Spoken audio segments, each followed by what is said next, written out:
حامدا و مسلیا ان اللہ و ملائکتہ یصلون علی النبی یا ایھا الذین آمنوا صلوا علیہ وسلموا تسلیما۔ مل کے پڑھیے الصلاۃ والسلام علیک یا سیدی یا رسول اللہ وعلی آلک وصحبہ یا خاتم الانبیاء والمرسلین۔ بحمدہ تعالی آج ہم سورہ البقرہ کا آغاز کر رہے ہیں۔ قرآن مقدس کی 114 سورتوں میں سے سب سے بڑی سورت کا نام سورہ البقرہ ہے۔ قرآن مقدس کی سب سے چھوٹی سورت کا نام سورہ کوثر ہے۔ قرآن مقدس کی سب سے بڑی آیت مدائنہ ہے، یعنی اللہ تعالیٰ فرماتا ہے یا ایھا الذین آمنوا اذا تداینتم بدین الی اجل مسمی، اے ایمان والو جب تم ایک دوسرے کے ساتھ لین دین کرو تو فاکتبوہ، اس کو لکھ لیا کرو کہ فلانی وقت تک میں یہ رقم تیری سپرد واپس کر دوں گا۔ اب یہ تقریباً قرآن مقدس کی 15 سے زائد لائنوں پہ مشتمل آیت ہے، اور یہ قرآن مقدس کی سب سے بڑی آیت ہے۔ قرآن مقدس کی سب سے چھوٹی جو آیت ہے وہ والفجر ہے یا والضحیٰ ہے۔ قرآن مقدس کی سورہ بقرہ یہ سب سے بڑی تقریباً 2.5 پاروں پہ مشتمل یہ قرآن مقدس کی سورہ البقرہ ہے۔ بقرہ کا لفظی مطلب ہے گائیں، چونکہ اس سورت کے اندر گائیں کا ذکر ہے اس لیے اس پوری سورت کا نام سورہ البقرہ رکھ دیا۔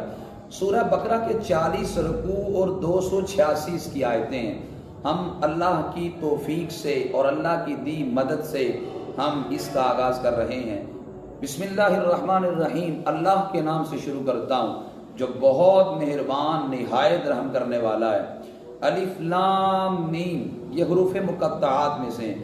مقطعات کا لفظی مطلب یہ ہے کہ ٹکڑے ٹکڑے کیے ہوئے حروف، یعنی الف الگ ہے، لام الگ ہے اور میم الگ ہے، یہ ٹکڑے ٹکڑے کیے ہوئے حروف ہیں۔ الف لام میم یہ حروف مقطعات میں سے ہیں۔ اب سورہ فاتحہ کا جب آغاز کیا تو الحمدللہ سے کیا کہ سارے لوگ اس کا معنی جانتے تھے، لیکن سورہ البقرہ کا آغاز کیا تو الف لام میم سے کیا۔ وجہ یہ تھی کہ جو عرب کے لوگ تھے وہ سمجھتے تھے کہ ہم اس کی ہر چیز کو جانتے ہیں، اور وہ معاذ اللہ یہ الزام تراشی کرتے تھے کہ معاذ اللہ نبی علیہ السلام اس قرآن کو خود گڑھتے ہیں۔ اللہ تعالیٰ نے فرمایا الف لام میم، بتاؤ اس کا مطلب کیا ہے؟ لاؤ اس جیسا قرآن نہ لا سکے، فرمایا لاؤ قرآن جیسی ایک آیت نہ لا سکے۔ اب اللہ تعالیٰ نے فرمایا ایک سورت اور ایک آیت بھی تم قرآن جیسی نہیں لا سکتے، اور کیسے کہتے ہو معاذ اللہ یہ گڑا ہوا ہے۔ اب الف لام میم کا مطلب ان کو نہیں آتا تھا، وہ حیران تھے کہ یہ ہے تو حروف تہجی کا مرکب، لیکن اس کا معنی اور مفہوم ہم نہیں جانتے۔ اب حروف مقطعات کے بارے میں اہل سنت و جماعت کا موقف یہ ہے کہ سر بین اللہ و رسولہ، اس کا معنی اللہ اور اس کے رسول کے درمیان راز ہوتا ہے۔ ہاں یہاں بعض علماء یہ بھی کہتے ہیں کہ اللہ تعالیٰ نبیوں کے طفیل بعض اولیاء کو اور علماء ربانیین کو بھی اس کا علم عطا فرماتا ہے۔ البتہ یہ اللہ اور اس کے رسول کے درمیان اس کا معنی راز ہوتا ہے۔ امام اسماعیل حقی نے روح البیان کے اندر بڑی عجیب بات لکھی۔ حضرت جبریل امین جب نبی علیہ السلام کی بارگاہ میں یہ والے حروف مقطعات لے کے آئے نا، کاف ہا یا عین صاد، حضرت جبریل امین نے آگرہ کی کاف، نبی علیہ السلام فرمانے لگے علم تو، میں نے جان لیا۔ حضرت جبریل امین نے کہا یا علم تو، فرمایا میں نے جان لیا۔ کہا عین، نبی علیہ السلام فرمانے لگے علم تو، میں نے جان لیا۔ صاد، نبی علیہ السلام نے کہا علم تو، میں نے جان لیا ہے۔ جتنے بھی حروف مقطعات کے اس کے لفظ بولے نبی علیہ السلام ہر بار فرمانے لگے جبریل علم تو، میں نے جان لیا، اگلی بات کر۔ جب حضرت جبریل امین نے کاف ہا یا عین صاد کے لفظ بولے تو نبی علیہ السلام فرمانے لگے میں اس کا معنی جانتا ہوں، آگے بات کریں۔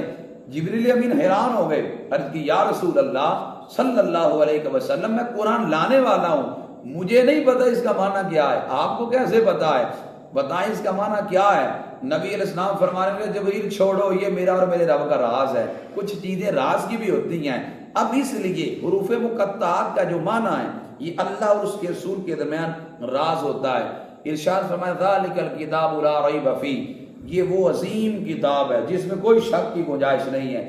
اگر کوئی قرآن میں شک کرتا ہے تو اس کی عقل کی کمی ہے، البتہ رب کہتا ہے یہ قرآن محل شک نہیں ہے۔ اور اللہ فرماتا ہے ھدی للمتقین، یہ متقین کے لیے ہدایت ہے۔ اب یہاں اگر کوئی سوال کرے کہ قرآن تو نیکوکاروں کو ہدایت دیتا ہے، قرآن غیر مسلموں کو تو ہدایت نہیں دیتا، قرآن گناہگاروں کو تو ہدایت نہیں دیتا، یہ تو متقین نیکوکاروں کو صرف ہدایت دیتا ہے۔ قرآن کے دوسرے مقام پہ رب فرماتا ہے ھدی للناس، قرآن ساری انسانیت کے لیے ہدایت بن کے آیا ہے۔ اب اگلا سوال ذہن میں یہ آتا ہے، اگر قرآن ساری انسانیت کے لیے ہدایت ہے تو پھر ھدی للمتقین کیوں بولا گیا؟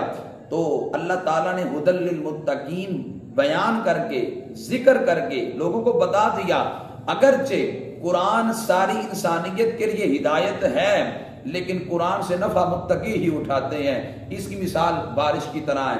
بارش پوری زمین پہ برستی ہے، وہ بارش کے قطرے اگر پھولوں پہ جا کے پڑیں تو خوشبو پھیلتی ہے، وہی بارش کے قطرے گندگی کے ڈھیر پہ پڑیں، کچرے کے ڈھیر پہ پڑیں، تعفن اور بدبو پھیلتی ہے۔ اب اگر کوئی کہے قصور بارش کا ہے کہ پھولوں پہ بارش اچھی برستی ہے، کچرے کے ڈھیر پہ اچھی نہیں برستی، تو ہم کہتے ہیں قصور بارش کا تو نہیں ہے، قصور تو اس جگہ کا ہے کہ اس جگہ کے اوپر کچرے کا ڈھیر لگا ہے، گندگی کا ڈھیر لگا ہے، اس وجہ سے وہاں سے بدبو پھیلتی ہے۔ اب قصور بارش کا نہیں، جگہ کا ہے۔ قرآن تو سب کے لیے ہدایت تقسیم کر رہا ہے۔ اب جو اپنا کشکول سیدھا کرے گا، اپنے دل کا برتن سیدھا کرے گا، قرآن اس کو بھی ہدایت کا نور عطا کرے گا۔ بارش کو اللہ تعالیٰ نے بارش کے پانی کو رحمت کا پانی قرار دیا۔ یہاں ایک بات میرے ذہن میں آ گئی، میں وہ بھی آپ کی خدمت میں عرض کرنا چاہتا ہوں۔ بارش کا پانی رحمت کا پانی ہے۔ حکیم الامت مفتی احمد یارحان نعیمی رحمت اللہ تعالی علیہ، آپ اپنی تفسیر نعیمی کے اندر اس بات کا ذکر کرتے ہیں کہ بارش کے پانی کو اللہ نے رحمت قرار دیا، اور فرمایا دوسری جانب جو حق مہر کے پیسے ہیں وہ بھی برکت والے ہوتے ہیں۔ اللہ فرماتا ہے کہ اس کو بھی تم اچھے طریقے سے کھاؤ، وہ برکت والے ہیں۔ یہاں ضمن ایک اور بات بھی کرنا چاہتا ہوں، ہمارے ہاں جب نکاح ہوتا ہے تو پوچھا جاتا ہے کہ حق مہر کتنا لکھنا ہے، تو کہا جاتا ہے وہی جو حق مہر شرعی ہے وہ لکھ لیں۔ تو میں نے کہا جب تم میرے جال میں داخل ہو رہے تھے تو ڈول ڈبکا ناچ گانا سارے کام خلاف شرع کر رہے تھے، تو باری جب رقم کی آئی، باری جب حق مہر کی آئی، وہاں تمہیں شریعت یاد آ گئی۔ پہلے تمہیں شریعت یاد کیوں نہیں آتی؟ میرے جال میں داخل ہوتے پہلے شریعت یاد کیوں نہیں آتی؟ میرے جال میں داخل ہوتے 50,000 لٹا دیتے ہیں اور اس پہ فخر محسوس کرتے ہیں، اگر نہ لٹائے تو دنیا والے کیا کہیں گے؟ اب اس پر تو فخر محسوس کرتے ہیں، حق مہر کی باری آتی ہے وہاں ہمیں شریعت یاد آتی ہے۔ عجیب بات ہے، یہ تو پھر اپنا مفاد اپنا مقصد ہم نے دیکھا۔ قرآن مقدس اور شریعت کے مزاج کو تو ہم نے پھر دیکھا ہی نہیں کہ شریعت کا مزاج کیا ہے۔ ہم حق مہر کی باری آتی ہے تو شریعت بھی آ جاتے ہیں، اس لیے کہ کم سے کم 3,000 پہ گزارا ہو جائے تو بہتر ہے۔ میں سمجھتا ہوں اس دور کے اندر حق مہر کم از کم 10 سے 20,000 روپے مقرر کرنا چاہیے، یہ کم از کم ہے، ورنہ جو مالدار لوگ ہیں وہ 50,000 تک حق مہر مقرر کریں۔ حق مہر کے پیسے کے اندر رب نے برکت کو رکھا ہے۔ یہ عرض کرنے لگا برکت کیا ہے؟ حکیم الامت مفتی احمد یارحان نعیمی علیہ رحمہ وہ فرماتے ہیں اگر کوئی بندہ بیمار ہو جائے یا کل کو کسی کا بچہ بیمار ہو جائے، حق مہر کے پیسے کا شہد خریدے۔ حق مہر کے پیسے بھی برکت والے، شہد کے اندر بھی فیہ شفا، اللہ کہتا ہے میں نے اس میں شفا رکھا ہے۔ حق مہر کے پیسے بھی برکت والے، شہد بھی برکت والا، شفا اس کے اندر ہے۔ اور فرمایا حق مہر کے پیسے کے عوض وہ شہد خریدے، اس شہد کے اندر بارش کا پانی ملائے، اور بارش کے پانی کے اندر بھی رب نے شفا کو رکھا ہے۔ فرمایا شہد کے اندر بارش کا پانی ملا کے جب پیے گا تو اللہ اسے بڑی بیماریوں سے شفا عطا فرمائے گا۔ تو کیسے بارش کے اندر اللہ نے شفا کو رکھا ہے؟ تو بارش پوری زمین پہ یکساں برستی ہے۔ قرآن ساری انسانیت کے لوگ یکساں ہدایت تقسیم کرتا ہے، لیکن جو ہدایت کا متلاشی ہوتا ہے قرآن پھر اسے ہدایت دے دیتا ہے۔ تو ارشاد فرمایا لا ریب فیہ، قرآن میں کوئی شک نہیں ہے، ھدی للمتقین، یہ متقین کے لیے ہدایت ہے۔ متقی کون ہوتا ہے؟ بڑا خوبصورت فرمان حضرت مولا علی رضی اللہ تعالی عنہ کا ہے۔ حضرت مولا علی رضی اللہ تعالیٰ عنہ ارشاد فرماتے ہیں کہ متقی کی پہچان یہ ہے وہ گناہ پہ قائم نہیں رہتا اور اپنی نیکی پہ غرور نہیں کرتا۔ فرمایا یہاں سے یہ بات روز روشن کی طرح عیاں ہو جاتی ہے، اگر کوئی بندہ متقی ہے اور گناہ ہو جاتا ہے تو گناہگار ہونا یہ تقوی کے منافی نہیں ہے، یعنی کبھی کبھی گناہ بھی ہو جاتا ہے۔ نبی علیہ السلام فرماتے ہیں خیر الخطائین التوابون او کما قال علیہ السلام، فرمایا بہترین گناہگار وہ ہیں کہ جو گناہ کے بعد جلدی توبہ کر لیتے ہیں، گناہگار بھی ہیں اور بہترین بھی ہیں۔ کون؟ جو گناہ کے فوراً بعد توبہ کر لیتے ہیں۔ تو متقی سے بھی کبھی کبھی گناہ ہو سکتا ہے، لیکن وہ گناہ پہ قائم نہیں رہتا۔ اصل چیز یہ ہے کہ گناہ کے بعد اس پہ ڈٹ جانا، یہ بہت بڑا جرم ہے۔ بڑے سارے لوگ معاشرے کے اندر میں نے دیکھے ہیں کہ جو کہتے کوئی بات نہیں، یہ گناہ صغیرہ ہے، تو جب بندہ گناہ صغیرہ کو صغیرہ سمجھ کے کر لیتا ہے تو گویا وہ گناہ پر دلیر ہو کے کر رہا ہے، اور صغیرہ کو صغیرہ جب سمجھ کے کرتا ہے تو وہ صغیرہ تو کبیرہ بن جاتا ہے۔ تو اس وجہ سے صغیرہ کو ہلکا جاننا یہ صغیرہ کو کبیرہ بنا دیتا ہے۔ کبھی کسی گناہ کو چھوٹا نہ سمجھیے گا۔ ہر علماء فرماتے ہیں کبھی کسی گناہ کو چھوٹا سمجھ کے کر لینا، کہیں وہ تمہاری پکڑ کا سبب نہ بن جائے۔ کبھی کسی نیکی کو چھوٹا سمجھ کے چھوڑ نہ دینا، شاید وہی بخشش کا سبب بن جائے۔ اب حضرت علی فرماتے ہیں متقی کی پہچان یہ وہ گناہ پہ قائم نہیں رہتا، جب نیکی کرتا ہے تو غرور نہیں کرتا، فخر نہیں کرتا۔ آج معاشرے کے اندر کسی بندے کو بولنے کا موقع دیں صحیح آپ، وہ بندہ اپنی کرامتیں شروع کر دے گا، میری یہ کرامت ہے، 25 سال ہو گیا میں نے کبھی تہجد نہیں چھوڑی، اللہ کا بڑا شکر ہے، 35 سال سے مسجد کی صفائی بھی کرتا ہوں۔ کس کو بتا رہا ہے؟ جس رب کو بتانا چاہتا ہے، رب تو تیرے دلوں کے راز بھی جانتا ہے۔ کس کو بتانا چاہتا ہے؟ کہ میں لوگوں کے سامنے اپنی اچھائیوں کا ذکر کروں گا تاکہ لوگ جان جائیں یہ کتنا نیکوکار ہے کہ 35 سال سے اس نے مسجد کا دروازہ کھولا ہے، 25 سال سے نماز تہجد ادا کر رہا ہے، 15 سال سے یہ مسجد کی صفائی کر رہا ہے۔ اس لیے جب نیکی کریں تو اس کو چھپائیں۔ حضرت بابا بلے شاہ صاحب اسی وجہ سے کہتے تھے چل بلیا چل اوتھے چلیے جتھے بس دیں سارے انے، نہ کوئی تیری ذات پچھانے نہ کوئی تینوں مننے۔ وہ تو دور بھاگتے تھے۔ متقی کی پہچان یہ ہے، فرمایا وہ گناہ کر کے قائم نہیں رہتے اور نیکی پہ غرور نہیں کرتے۔ اور حضرت ابراہیم بن ادم رحمت اللہ تعالی علیہ آپ ارشاد فرماتے ہیں تقویٰ یہ ہے کہ جو مخلوق ہے وہ تیری زبان پر، ملائکہ تیرے کام پہ، اور پروردگار تیرے دل میں کوئی عیب نہ دیکھے۔ اللہ اکبر۔ ہماری زبانوں کے اندر مخلوق خدا کے لیے جو ہے نا وہ برا کلمہ نہیں آنا چاہیے کہ ہم اپنی زبان سے لوگوں کے لیے برے جملے بولتے پھرے، زبان پہ ہمیشہ لوگوں کے لیے اچھا کلمہ لے کے آئیں۔ اور فرمایا تمہارے دلوں کے اندر عیب نہ ہو، تمہارے دلوں کے اندر مسلمانوں کا بغض نہ ہو، تمہارے دلوں کے اندر مسلمانوں کی عداوت چھپی نہ ہو۔ فرمایا جس کا دل مسلمانوں کے لیے صاف ہوتا ہے وہ بندہ بڑا خوش نصیب ہوتا ہے کہ اللہ تعالیٰ نے اس کے دل کو بڑا صاف رکھا ہے۔ صحیح بخاری کی روایت ہے، حضرت عبداللہ بن عمر بن عاص رضی اللہ تعالیٰ عنہما اس حدیث پاک کے راوی، حضرت عبداللہ بن عمر کہتے ہیں مجمع صحابہ لگا تھا، نبی کریم صلی اللہ علیہ وسلم تشریف فرما تھے، نبی علیہ السلام فرمانے لگے صحابہ ابھی تمہارے پاس ایک جنتی آ رہا ہے۔ صحابہ کہتے ہیں ہماری نظریں بد گئی، کون خوش نصیب آنے والا ہے کہ جس کو تاجدار کائنات صلی اللہ علیہ وسلم اپنی زبان اقدس سے دنیا میں جنت کی ٹکٹ عطا فرما رہے ہیں۔ صحابہ کہتے ہیں ہم نے دیکھا تو ایک صحابی آئے، انہوں نے وضو کیا اور ان کی داڑھی سے وضو کے قطرے ٹپک رہے تھے اور آ کر صحابہ کے اندر بیٹھ گئے۔ اگلا دن ہوا، حضرت عبداللہ بن عمر بن عاص کہتے ہیں نبی علیہ السلام نے پھر ارشاد فرمایا ابھی تمہارے پاس ایک جنتی آ رہا ہے۔ صحابہ کہتے ہیں ہماری نظریں بند گئی، کل جو صحابی آیا تھا آج بھی وہی آیا ہے۔ تیسرا دن ہوا، نبی علیہ السلام پھر فرمانے لگے صحابہ تمہارے پاس ایک جنتی آ رہا ہے۔ صحابہ کہتی ہیں ہم رش کی نظروں سے دیکھنے لگے کون خوش نصیب آنے والا ہے کہ جس کو نبی علیہ السلام جنت کی بشارت دے رہے ہیں۔ صحابہ کہتے ہیں ہم دیکھ رہے تھے تیسرے دن بھی وہی صحابی آیا جو پہلے 2 دن آیا تھا۔ حضرت عبداللہ بن عمر کہتے ہیں میرے دل میں چاہت پیدا ہوئی، آخر میں ان کے معمولات کو دیکھوں یہ کون سے ایسے نیکی کے کام کرتے ہیں کہ تاجدار انبیاء صلی اللہ علیہ وسلم نے ایک بار نہیں 3 بار اپنی زبان اقدس سے ان کو جنتی قرار دیا۔ حضرت عبداللہ کہتے ہیں میں 3 دن ان کا مہمان رہا، میں نے کوئی رات کو لمبی چوڑی نمازیں پڑھتے نہیں دیکھا، عشاء پڑھ کے سو جاتے تھے، تہجد کے وقت بیدار ہوتے تھے۔ فرماتے کوئی زیادہ نیکیاں کرتے نہیں دیکھا، یعنی جو نیکیاں وہ کرتے تھے وہ تو ہم بھی کرتے تھے۔ میں نہ جان سکا کہ نبی علیہ السلام نے کس عمل کی بنیاد پہ انہیں 3 دن جنت کی بشارت عطا فرمائی ہے۔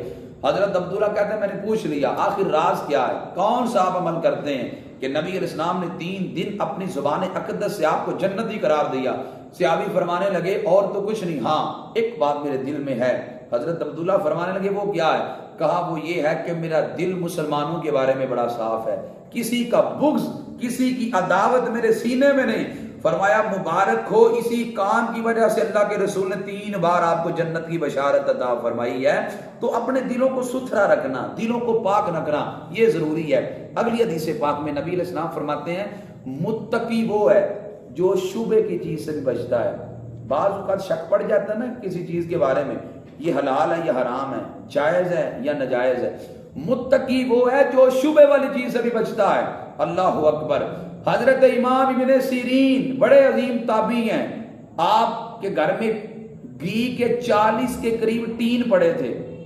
خادم نے آگے بتایا حضور ایک چوہا اندر سے نکل آیا. فرمایا کس ٹین سے نکلا؟ کہتا ہے حضور مجھے یہ کوئی نہیں پتا کہ کس ٹین سے نکلا. کتنا تقویٰ تھا. اب اس وقت یہ ڈالٹا گھی تو چلتا نہیں تھا کہ ڈالٹا گھی ہوتا، بڑا قیمتی ہوتا تھا وہ تو دوسرا گھی. اب حضرت امام ابن سیرین کا تقویٰ دیکھیں، یہ ہے شبہ والی چیز سے بھی بچنا. ہاں علماء فرماتے ہیں اگر جو چوہا یعنی ایسی چیز میں گر جائے، مثال گھی کا ٹین تھا، اس گھی کے ٹین کے اندر چوہا گر گیا لیکن گھی جمع ہوا تھا، اگر جمے ہوئے گھی کے اندر گر گیا تو جتنے جتنے حصے پر چوہا لگا ہوا تھا اس سے کچھ نیچے تک گھی نکال دیں، بقیہ استعمال کریں، اس کا استعمال جائز ہے. لیکن اگر گھی لکوڈ ہو، اگر گھی جمع ہوا نہ ہو، منجمد نہ ہو، اگر لکوڈ ہو اس کے اندر اگر چوہا گر جائے وہ سارے کا سارا ناپاک ہو جاتا ہے، اسے استعمال ہی کرنا جائز نہیں ہوتا. ابن سیرین کو خادم کہنے لگا حضور مجھے یہ نہیں پتا کہ 40 ٹینوں میں سے کس کے اندر سے چوہا نکلا ہے. فرمایا اب گرا دے سارے کو، ہم کوئی بھی استعمال نہیں کریں گے. یہ تقویٰ تھا ان کا کہ شبہ والی چیز سے بھی بچتے تھے. اب حضرت امام اعظم ابو حنیفہ رضی اللہ تعالی عنہ آپ سفر پہ جا رہے تھے تو دھوپ کا وقت تھا، آپ دھوپ میں ٹھہر گئے تو آپ کو کہا کہ حضور سامنے مکان ہے اس کی چھاؤں میں کھڑے ہو جائے. امام صاحب فرمانے لگے میں اس مکان کی چھاؤں میں کھڑا نہیں ہو سکتا، وجہ یہ ہے کہ اس مکان کا مالک میرا مقروض ہے اور میں اگر سائے میں کھڑا ہو گیا تو مجھے ڈر لگتا ہے کہیں سائے میں کھڑا ہونا بھی سود میں شمار نہ ہو جائے. اللہ اکبر. کس قدر وہ متقی تھے، کس قدر وہ تقوی والے تھے. حضرت بایزید بستامی بستام شہر میں رہتے تھے، ہمدان شہر میں گئے کچھ تل لینے کے لیے. ہمدان شہر سے تل لے کر اپنے علاقہ بستان میں جب پہنچے تلوں کو کھول کے دیکھا تو اندر جو چونٹیاں بھی تھی. فرمانے لگے یار میں نے تل خریدے چونٹیاں تو نہیں خریدی، یہ چونٹیاں تو ہمدان کی ہیں، میں انہیں بستان میں لے آیا. حضرت بایزید بستامی رحمت اللہ تعالی علیہ دوبارہ ہمدان میں گئے، وہاں کی چونٹیاں واپس کر کے آئے. فرمایا کبھی یہ بھی سود کے زمرے میں نہ شامل ہو جائیں. کس قدر ان لوگوں کا تقویٰ تھا. اور اللہ فرماتا ہے ان اکرمکم عند اللہ اتقاکم. اللہ کہتا ہے میرے نزدیک عزت والا وہ ہے جو تم میں سے زیادہ تقوی والا ہے. یہ برادریاں جو ہم نے آج گڑھ لی ہیں کہ فلانی برادری اعلیٰ ہے، فلانی برادری کمتر ہے، یاد رکھنا اگر کوئی رانا ہے، کوئی ملک ہے، کوئی چودھری ہے، اگر اس کے دل میں تقوی نہیں ہے تو یاد رکھنا اس سے تو پھر گندی نالی کے اندر جو کیڑا رینگتا ہے وہ اس سے اعلیٰ ہے. اس لیے کہ وہ جس مالک کا کھاتا ہے اس کے گیت کیوں نہیں گاتا؟ رب نے دیا ہے اور دیا رب کا ہے اور وہ گیت غیروں کے گاتا ہے. اب اس وجہ سے اگر کوئی ذات کا ظاہری لحاظ سے اگرچہ وہ اپنے آپ کو چھوٹا محسوس کرتا ہے جبکہ کوئی ذات چھوٹی نہیں ہے. میرے نبی علیہ السلام نے سب کو عزتیں عطا فرمائی، شریعت کے اندر سب کو جو امتیاز تھا وہ میرے نبی علیہ السلام نے ختم کر دیا. جس کی منظر کشی اقبال کرتے ہیں ایک ہی صف میں کھڑے ہو گئے محمود و ایاد، نہ کوئی بندہ رہا نہ بندہ نواز، بندہ صاحب و محتاج و غنی ایک ہوئے، تیری بارگاہ میں پہنچے تو سبھی ایک ہوئے. اس بارگاہ میں جو آتے ہیں امیر و غریب کا امتیاز مٹ جاتا ہے. نبی علیہ السلام نے حجۃ الوداع کا جب خطبہ دیا حضور نے اس میں عظیم خطبہ ارشاد فرمایا.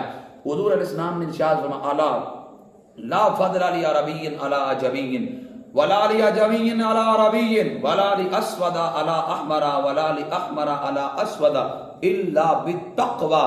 نبی علیہ السلام فرمانے لگے یاد رکھو کسی گورے کو کسی کالے پر، کسی کالے کو کسی گورے پر، کسی عربی کو کسی اجمی پر، کسی اجمی کو کسی عربی پر کوئی فضیلت نہیں ہے. اگر فضیلت ہے تو تقوی کی بنیاد پہ ہے اور یہی تو قرآن کہتا ہے ھدی للمتقین. قرآن اصل میں متقین کو ہدایت دیتا ہے. اب کوشش کریں ہم متقین والی صفات اپنے اندر پیدا کریں. میں دعا کرتا ہوں اللہ مجھے اور آپ کو تقوی کی دولت عطا فرمائے. وما علیہ الا البلاغ المبین.